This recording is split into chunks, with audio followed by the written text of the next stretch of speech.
chahi khuni ge lepa letana athing basu dum thami Republic Day se khogi harau fam thokpa nate akogi nungai fam akogi de nate habatare aduna adubu lenga ke mai kai de gi adum lepa letana adum paktoi sige matang se oza sum swai matang se di oza gi wakalon oza kamai ni yeng bayani matuda ELITETV yengbi ko itara bu kongno no krumjari ekoi Manipur da ekoi hojik leiba angdu leita da ba haibatare ekoi tsena adugun basin ku ki narco terrorist na sathar pala na maram oiraga ekoi 60,000 gi mathak ekoi relief camp da leire awa mayam leire lai su tamba phangdaba adugi mathak mayum makai changbu phangdaba masagi mayum inkol do hadok pudo sei phajil lakado adu ibataragadi nasi tawriba Republic Day se maram sadi aina thamjege karigino haibu matamda ekoi nasi Republic Day gi wahan thoksi ekoi mayam na khangnar wafam adu ibataragadi ekoi nungai yai pharum matamda da ekoi adu gonba Republic Day pangthokadamni nungai yai phadringai gi kapalaw khong marak sida game na ngame matagun Republic Day tawuse masi maram chanda bathabani Republic Day tawbo matamda India government na taga Manipur da thadariba sample sing ase masi mi mada yam na thadarangbani haidi participants sing ase masi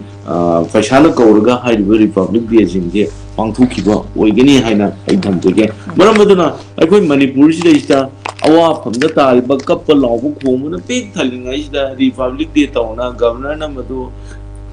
flag fire ga satna tawriba thabakse masigi mohta Manipur da hausi resettle tawna no hona bana magi asumba khongthang oigani haibudo aimia da thamjege aduga ngasi tasena